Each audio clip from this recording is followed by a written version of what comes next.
Hello everyone, this is Joey from Bertoni Motors, back again with another video on my 2020 Ducati Panigale V2.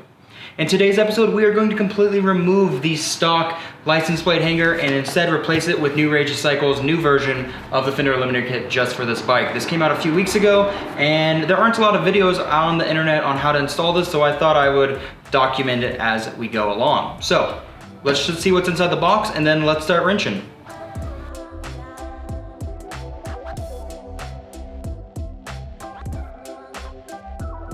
All right, let's go ahead and open the box.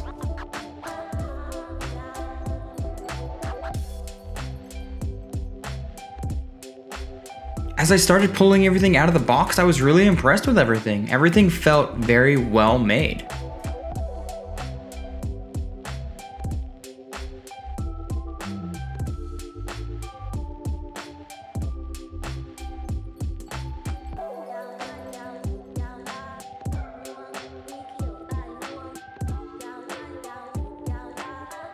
Now before you get started, these are the tools you're going to need. I think it's important to highlight the torx wrench because I definitely did not have this in my toolbox. Alright, first step of installation, take your key and pop that seat. Alright, step 2, disassemble the lower section of the stock tail section by removing the 4 torque screws. Now we need to unplug the OEM hardware. There are 3 cables that need to be unplugged. There's a little tab on the white tab where you see where my finger is. If you hit it with like a small Allen key or your finger, they just come right apart.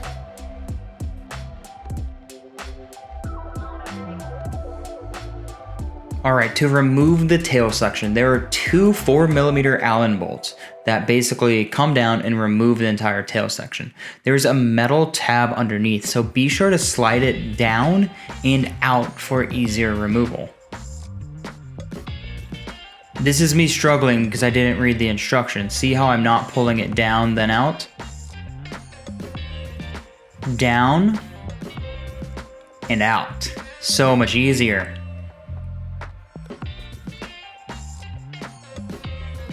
Once you're at this step, it's time to decide whether you want the plate to mount it in like a standard position or a tucked mounting location. I obviously went for that full tuck because I wanted my bike to be as clean as possible. So if you're mounting it in the tucked location like I'm doing on mine, you want to take the NRC plate with 2 of the M6x10 bolts, which are included, and 2 star nuts, and mount the license plate to the lens bracket. The black block spacer is not used in the tuck position, so don't worry about that. Then you want to use 3 caps in the open holes on the lens bracket to close up.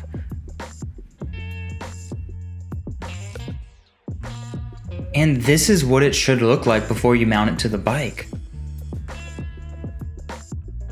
So before you spend too much time trying to mount it to the bike, plug in the connections first, make sure you have electricity running to it, and make sure that everything is lined up properly. So I'm glad I checked the wires before I mounted it to my bike because one of the cables was getting pretty warm. There was a resistor attached to it, so I was kind of worried. So I called Justin Vogel, who's the owner of New Rage Cycles, and he said not to worry whatsoever. The resistor gets warm because that's what it does.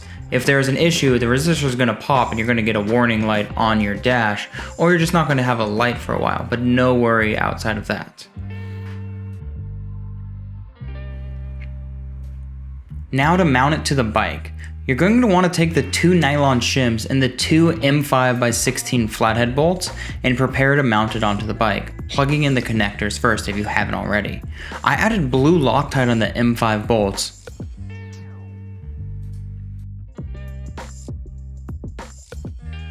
As a warning, I assumed that the NRC bracket had to be inserted underneath the tail how I originally removed the tail piece. That is not the case. It just mounts flush up against the tail, the black portion now. And just like that, we're done.